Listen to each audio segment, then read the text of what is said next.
नमस्कार। आज हम बात करेंगे बृहस्पति उंगली की लंबाई के बारे में। पिछली वीडियो में मैंने आपको सूर्य की उंगली की लंबाई के बारे में जानकारी दी थी। हमने उस पर चर्चा किया था।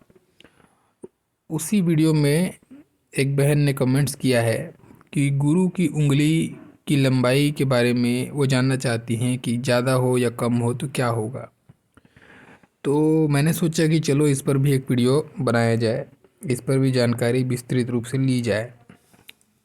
तो इससे पहले कि कंटेंट शुरू करूं, आप लोग से निवेदन है, रिक्वेस्ट है, जो नए हैं, जो पहली बार देख रहे हैं, वो चैनल सब्सक्राइब कर दीजिए।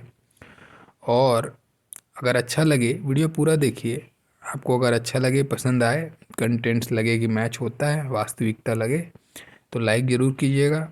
और अगर कोई भी टॉपिक हो जिस पर कि आपको जानकारी चाहिए या चर्चा करना चाहते हैं, वो टॉपिक ज़रूर लिखिए, मैं उस पर ज़रूर वीडियो बनाऊंगा। ठीक है, तो चलिए शुरू करते हैं कंटेंट्स को। देखिए, इस चित्र में आप गौर कर रहे होंगे अगर, तो गुरु की उंगली मतलब होती है आपकी तर्जनी उंगली, जिसको हम इंडेक्स फिंगर कहते हैं। जो नहीं जानते उनके लिए बता दूं, है ना। तो इसमें जो हाईलाइटिंग पॉइंट क्या देखेंगे, नंबर 1 जो फिगर है, आपको इस फिगर में आपको देखना है। देखिए, इसमें जो इंडेक्स फिंगर है ना, वो आपकी सूर्य की उंगली यानी कि आपकी रिंग फिंगर से लंबी है। आप देख रहे होंगे इसमें, है ना। सेकंड में आप दिख रहे हैं कि दोनों बराबर है। और थर्ड में दिख रहा है कि इंडेक्स फिंगर छोटी है। ये 3 वैरायटी यहाँ पे इस चित्र में आपको दिख रहा होगा। मैंने ये चित्र, मुझे रियल हैंड मेरे पास में उपलब्ध नहीं थे, तो मैंने गूगल से ये चित्र निकाला है। खैर, चित्र कहीं से भी हो, कॉन्सेप्ट हमको समझ में आना चाहिए, हम कॉन्सेप्ट को पकड़ेंगे, है ना। अभी सबसे पहले मैं आपको एक सामान्य स्थिति बताता हूँ। हम सेकंड नंबर से शुरू करते हैं, फर्स्ट नंबर पे बाद में चर्चा करूँगा मैं, ठीक है। जब कभी आपको ऐसा मिले कि गुरु की उंगली और सूर्य की उंगली बराबर मिले, ठीक है, इसका क्या मतलब हुआ। अब ऐसा जो इंसान होगा, अब यहाँ पे सोचने वाली क्या बात आती है, ये गुरु ज्ञान को रिप्रेजेंट करता है ना। वैसे ही सूर्य की उंगली जो है ना, आपके अंदर में आपके पराक्रम को, आपके तेज को रिप्रेजेंट करता है, आपके कॉन्फिडेंस को रिप्रेजेंट करता है। तो जिसकी दोनों उंगलियां ये बैलेंस हैं, तो सोचिए वो तो बहुत अच्छा हो गया। अपने ज्ञान को सही तरीके से, अपने कॉन्फिडेंस लेवल को बैलेंस करते हुए वो बहुत फास्ट प्रोग्रेस करेगा, है ना। तो इसीलिए ऐसे लोग जो होते हैं ना, जीवन में बहुत फास्ट प्रोग्रेस करते हैं। इनका जो प्रोग्रेस है, काफ़ी जल्दी प्रोग्रेस करते हैं इन लोग का। अब ऐसे लोग आप धन की दृष्टि से अगर देखोगे, काफ़ी एक्टिव रहते हैं अपने धन को विस्तार करने के लिए या संचय करने के लिए, या फिर चीज़ों के प्रति जो धन से संबंधित चीज़ें हैं, नौकरी हो चाहे व्यवसाय हो, उनमें बहुत एक्टिव रहते हैं ऐसे लोग, मेहनती होते हैं और जीवन में अक्सर धन, मान सम्मान अच्छा कमाते हैं। अब केवल आप उंगली को देख के सोचेंगे कि मेरे जीवन में तो ऐसा नहीं हुआ, तो इसलिए ऐसा नहीं है। आप उंगली को भी देखना है, जो मैं बता रहा हूँ वो तो देखना ही है, क्योंकि हम एक टॉपिक पे चर्चा करते हैं, हम पूरे हैंड पे चर्चा नहीं करते हैं, ठीक है। लेकिन मैं आपको एक टॉपिक पे ही बता रहा हूँ। उंगलियां अगर आपकी अच्छी हैं, दोनों बराबर है, और साथ में दोनों पर्वत भी अच्छे हैं, तब आपको संपूर्ण फल मिलेगा, ठीक है ना, जो मैं कह रहा हूँ वो। तो अगर ऐसी स्थिति है, तो ऐसे लोगों को जल्दी प्रोग्रेस मिलता है, जीवन में फास्ट प्रोग्रेस मिलता है। हाँ, एक कमी होती है इनके अंदर में, थोड़े से इनके अंदर में पेशेंस कम होता है, अधीर होते हैं, चीज़ें जल्दी चाहिए इनको, इनको इंतज़ार पसंद नहीं होता। ये चीज़ें भी इनके साथ होती हैं, लेकिन बाकी चीज़ों के लिए अच्छी चीज कंडीशन है, बहुत अच्छी कंडीशन है। इसमें कोई भी नेगेटिव मैं पॉइंट नहीं बोलूँगा। हाँ, एक चीज़ पे ध्यान रखना है कि ये दोनों उंगली तो लंबी है बराबर, ठीक है, लेकिन अगर आपको ये देखना है, अब ये शनि की उंगली अगर आपकी बहुत ज़्यादा लंबी हो गई तो बहुत नेगेटिव हो जाएगा। बहुत ज़्यादा आदमी अ, एकदम गोपनीय टाइप का, गुप्त टाइप का व्यवहार करने लगेगा, अपने अंदर में अपनी चीज़ों को रखेगा, अपने बातों को रिप्रेजेंट नहीं करेगा। बहुत सारी, मतलब एक एकांतवासी टाइप की नेचर उसकी हो जाएगी, ठीक है। लेकिन अगर यही उंगली छोटी हो गई, दोनों उंगली से, यानी गुरु की उंगली और सूर्य की उंगली से छोटी हो गई, तो परिणाम और भी भयंकर हो जाएंगे। या तीनों बराबर हो गए तो मैं पिछली वीडियो में भी चर्चा किया हूँ, उसको आप ज़रूर देखिए, अब इस पर फिर बात करना बेकार है।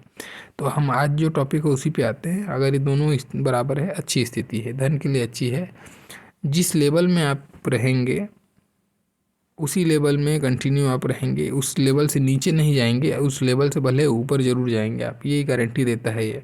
ऐसे लोग लेवल से नीचे नहीं आते। जिस लेवल में एक स्टेबिलिटी इनको मिलती है ना, उस लेवल से फिर इनके जीवन में फ्लक्चुएशन कम होता है। कहने का मतलब वो नीचे नहीं आते, ऊपर ही ऊपर भले चले जाएं, वो अच्छी बात है। एक हो गई। दूसरी स्थिति देखिए, अगर ये छोटी पड़ गई, छोटी पड़ गई मतलब सूर्य की उंगली से गुरु की उंगली छोटी पड़ जाए, ठीक है, इसका क्या मतलब होता है? इसमें दो स्थिति आती है। एक होती है कि सूर्य की उंगली लंबी है तो गुरु की उंगली नॉर्मल लंबाई थी तो छोटी हो गई उसके सामने, लेकिन मैं उस पॉइंट को नहीं बोल रहा हूँ। मेरा कॉन्सेप्ट आज गुरु की उंगली पे है, सूर्य पे नहीं है। तो मैं ये बताना चाहता हूँ कि अगर आपको शनि की उंगली, यानी कि जो बीच वाली उंगली होती है ना, ये भी उंगली, इस पे जैसे आप देखेंगे उंगलियों पे 3 पोर होते हैं, 1 2 और ये निचला पोर, है ना, ऐसा होता है। तो मान लेते हैं अब आपकी जो ये जो ऊपर वाला पोर है उसके पास में पहुंच जाए गुरु की उंगली, ये गुरु की उंगली शनि की उंगली के निचले पोर पे ही एकदम बिल्कुल पोर के बराबर हो या पोर से नीचा हो, तब ये छोटा उंगली कहा जाएगा। आप समझ गए बात को?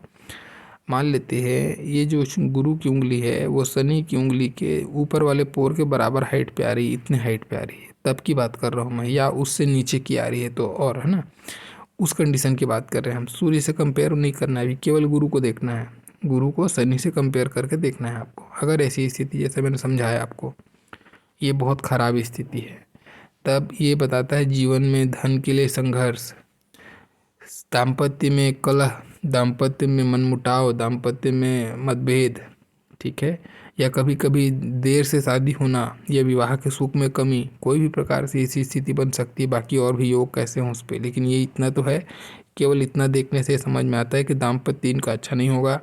संतान को लेके कष्ट होता है, संतान को लेके बहुत भारी कष्ट ऐसे लोगों को देखने को मिलता है।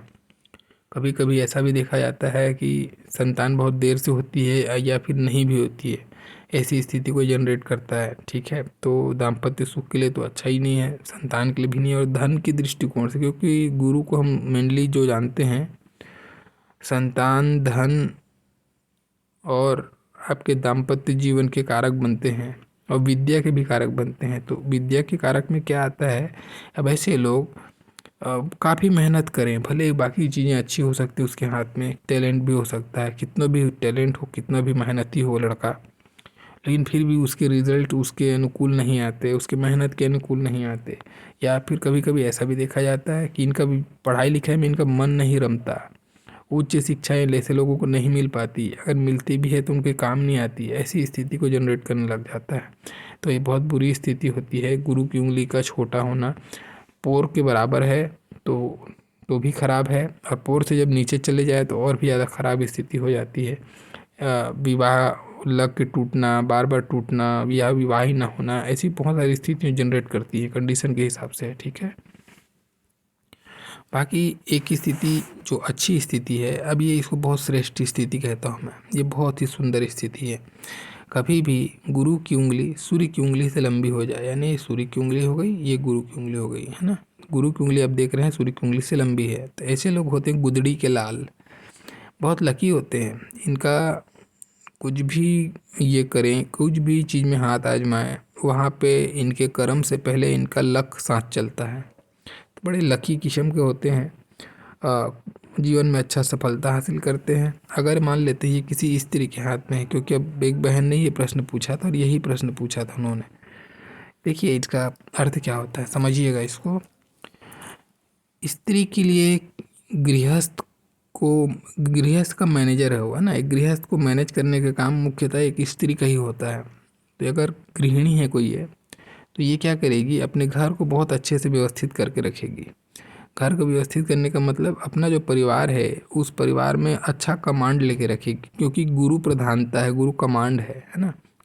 तो ऐसे लोग कमांडिंग नेचर के होते हैं, तो अपने परिवार में वर्चस्व होता है, ऐसे लोगों का पकड़ होता है, अपने परिवार को बहुत अच्छे से मैनेज करके संजो के रखना है, ऐसे लोगों को आता है। गृहिणी की बात करूँ तो, और वो गृहिणी जो होगी वो बहुत गुणी होगी, बहुत ज्ञानी होगी, बहुत समझदार होगी, क्योंकि गुरु ज्ञान है ना। तो गुरु ज्ञान है तो आध्यात्मिकता भी होगी, क्योंकि अध्यात्म भी है गुरु। तो ऐसे लोग बड़े आध्यात्मिक होते हैं, बड़े ज्ञानी होते हैं, समझदार होते हैं। ये ज़रूरी नहीं है कि वो बहुत बड़ा डिग्री लेके बैठो, ये इनके अंदर में होगा। इनकी जो मैच्योरिटी है, जो इनकी समझ है, वो बहुत परिपक्व होगी, दूरदर्शिता होती है ऐसे लोगों की सोच में। और अच्छे इन लोग परिवार को मैनेज तो करते ही हैं, और साथ में एक अच्छे सलाहकार भी होते हैं ऐसे लोग। ठीक है, ये भी गुण आता है। अब इसमें एक और चीज़ नोटिस करने वाली बात है, जिस भी स्त्री के हाथ में है, जो वीडियो देख रहे हैं वो देखिए आप, या पुरुष के हाथ में है, आपकी स्त्री के हाथ में अगर ऐसा है तो भी आप देखिए। अगर ये उंगली लंबी है ना, तो और गुरु का पर्वत ठीक ठाक होना चाहिए, ठीक है ना। ऐसा नहीं कि गुरु का पर्वत एकदम दबा हुआ है, उंगली भले लंबी है, तो फिर वो अच्छे फल नहीं मिलेंगे। जितना तारीफ कर रहा हूँ वो फिर उसमें बहुत कमी आ जाएगी, या हो सकता है बहुत दुष्प्रभाव भी मिल जाए। पर्वत अच्छे होने चाहिए साथ में।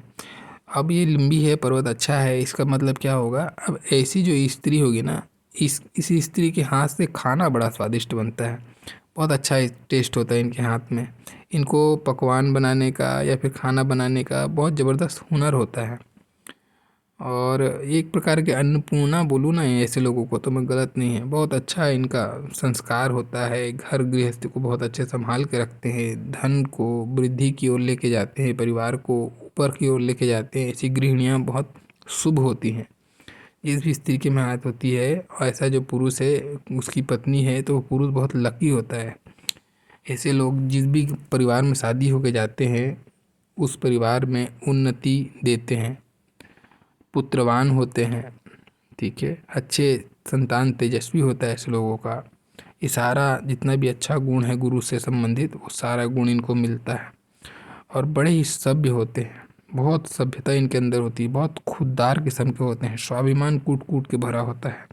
अब यहीं पे एक नेगेटिव पॉइंट आता है, जो जिसको अब थोड़ा निगेटिव कह सकते हो। हालांकि मैं व्यक्तिगत रूप से इसको मैं कभी निगेटिव नहीं कहता, लेकिन फिर भी सामाजिक दृष्टिकोण से ये नेगेटिव हो जाता है। अब कारण क्या है, मैंने कहा कि स्वाभिमान और खुददारी इनके अंदर कूट कूट कर भरा होता है। बस अगर ये कोई गृहिणी है और इसका पति अगर इसके स्वाभिमान को छेड़ दिया, जरा सा भी छेड़ दिया, तो ये बहुत विस्फोटक हो जाती है। या कोई भी व्यक्ति, बाहरी व्यक्ति भी इसके स्वाभिमान पे बात कर दिया, तो बहुत विस्फोटक हो जाती है। और इसी गुण के कारण से लोग इनको थोड़ा सा बोलते हैं कि अहंकार होता है, और होता है वाकई में, थोड़ा अहंकार तो होता है इनको, थोड़ा अहंकार इनको होता है, क्योंकि इनके पास सारा वो चीज़ होता है जिससे कि अहंकार वो कर सके। सब प्रकार का धन सुख वैभव इनके पास होता है, तो उसके कारण से भी इनके स्वभाव में थोड़ा देखा जाता है, थोड़ी ये कड़क मिजाज होते हैं। जैसे अपने परिवार को संजो के रखते हैं ना, वैसे दूसरे को तो भी ये संजोने की कोशिश करते हैं, दूसरे के ऊपर भी कमांड करने की कोशिश करते हैं। कोई इसको बोल देता है अगर इनके ज्ञान के खिलाफ में या इनके सम्मान के खिलाफ में, तो ये बहुत विस्फोटक हो जाते हैं, बहुत गुस्सा आता है इनको। ऐसा थोड़ा अहंकार होता है, तो अहंकार से अगर बच सकते हैं आप, तो बाकी सारे गुण आपको बहुत अच्छे मिलेंगे इसमें। ठीक है, अब आता है एक और चौथा गुण जो इस चित्र में नहीं है, आप समझना है आपको। अभी ये आप देख रहे हैं कि लंबी है गुरु की उंगली। अब ऐसी स्थिति मिले कि गुरु की उंगली अब शनि की उंगली से भी लंबी हो जाए या शनि के बराबर हो जाए, ये यानी कि शनि की उंगली और गुरु की उंगली बराबर हो जाए, ऐसी स्थिति हो जाए, या फिर गुरु की उंगली लंबी हो जाए। जैसे आप देख रहे हैं कि अभी शनि से छोटी है, इस चित्र में आप देख रहे हैं शनि से छोटी है भी है, शनि मतलब मध्यमा से छोटी है।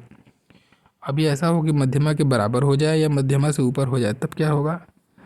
तब मैंने कहा ना, जो खुददारी और जो स्वाभिमान है, जो घमंड है, जो ईगो है, अब वो इतना ज़्यादा हो जाएगा कि आदमी तानाशाह हो जाएगा। वो दूसरे की बात ही नहीं सुनेगा, वो केवल अपनी सुनाएगा, अपनी करवाएगा भी, अपनी बात मनवाएगा भी, चाहे वो कुछ भी करना पड़े उसको।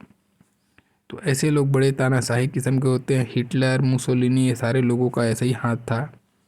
ऐसे लोग बहुत भारी तानाशाह थे। हाँ, एक चीज़ है लीडरशिप, मैंने कहा भी प्रधानता है, कमांडिंग पोजीशन देता है, मैंने कहा ना, तो लीडरशिप की क्वालिटी बढ़ती है। बहुत बड़े लीडर होते हैं लोग, इनके बातों से, इनके प्रभाव में इतने ज़्यादा आ जाते हैं कि अंधा हो के इनकी बात को मानने लगते हैं। अब जैसे कोई हिटलर ही है, पूरी दुनिया को उसने अपना दिखाया कि क्या था वो, तो आप उसमें गौर करेंगे तो आप भले ही उसको कितना भी कुछ भी बोले, नेगेटिव बातें करें, लेकिन एक चीज़ तो इसके अंदर प्रभावी था, वो बहुत अच्छा लीडर था, लोग उसको इतना फॉलो करने लगे थे। आप किसी को मार के डांट के एक आदमी दो आदमी कर सकते हैं, लेकिन जब तक आपकी वाणी में वो प्रभाव ना हो, आपके व्यक्तित्व में वो प्रभाव ना हो कि लोग उससे आकर्षित हों, तब तक आप एक एक बहुत बड़ा हुजूम आप जनरेट नहीं कर सकते ना, एक बहुत बड़ी भीड़ आपके पीछे खड़े नहीं कर सकते। तो कहीं ना कहीं उसके अंदर लीडरशिप क्वालिटी थी, वो लीडरशिप क्वालिटी गुरु देता है। वो आपकी वाणी में, आपके व्यक्तित्व में ऐसा प्रभाव जनरेट करता है कि लोग उसकी ज्ञान भरी बातें या उसके ज्ञान से प्रभावित होकर उसकी तरफ आकर्षित हो जाते हैं, और फिर वो आकर्षण का ऐसा यूज करता है कि वो फिर वो कमांड करने लगता है उनके ऊपर में एक शासन करने लगता है, डिक्टेटरशिप है। फिर वो जो मैं बोल रहा हूँ वही करो, उसके अलावा और कुछ ना करो, और अगर कुछ किए तो उसके दंड का भागीदार बनो। ऐसी स्थिति को ये जनरेट करने लगता है, बहुत ज़्यादा लंबी हो जाती है। तो मैंने और पहले ही, इससे पहले वीडियो में बताया सनी के बारे में, जब बताया था मैंने, है ना, तो सनी के बारे में बताया था, तो वही चीज़ मैं समझाया कि सनी आपको बैलेंस करता है।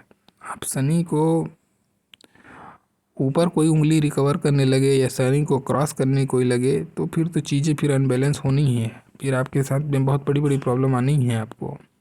ऐसी स्थिति को जनरेट हो जाती है। तो अपने को ध्यान क्या रखना है, अपने ईगो पे कंट्रोल करना है। अगर ऐसी उंगली है, अगर किसी की ऐसी उंगली है, अब क्या करें, उंगली काट नहीं सकता, तो ये वैसे समय में इंसान को अपने ईगो पे कंट्रोल करना है। ये भी सोचना है, किसी को कुछ कमांड कर रहे हो, कुछ बोल रहे हो, तो उस समय सोचना है कि हम कुछ बोल रहे हैं उसका अर्थ क्या निकल रहा है, थोड़ा तोल मोल के बोलना चाहिए। और हाँ देखिए, ये अच्छी स्थिति तो है, आप बॉस बनेंगे, आप कोई नेता बन सकते हैं, कोई कुछ बड़ा कमांडिंग जो भी चीज़ आप हो सकता है जीवन में, वो चीज़ आप कर सकते हैं, ठीक है ना।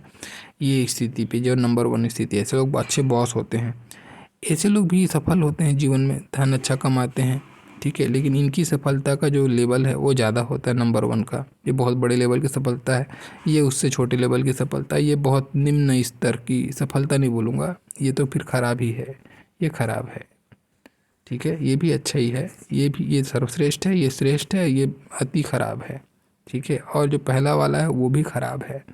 उसमें आप नेम फेम जनरेट करोगे, जैसे हिटलर को हम आज नाम ले रहे हैं तो वैसा ही नेम फेम जनरेट होगा, लेकिन नेगेटिव वे में होगा, एक डिक्टेटर के तानाशाह के रूप में आपको जनरेट करेंगे लोग, बस ऐसा अंतर पड़ता है, ठीक है। तो ये था गुरु की उंगली से संबंधित जानकारी, उसकी लंबाई से संबंधित जानकारी। आने वाले कभी वीडियो में हम गुरु की उंगली पर पड़ने वाले चिन्हों के बारे में भी डिटेल से चर्चा करेंगे।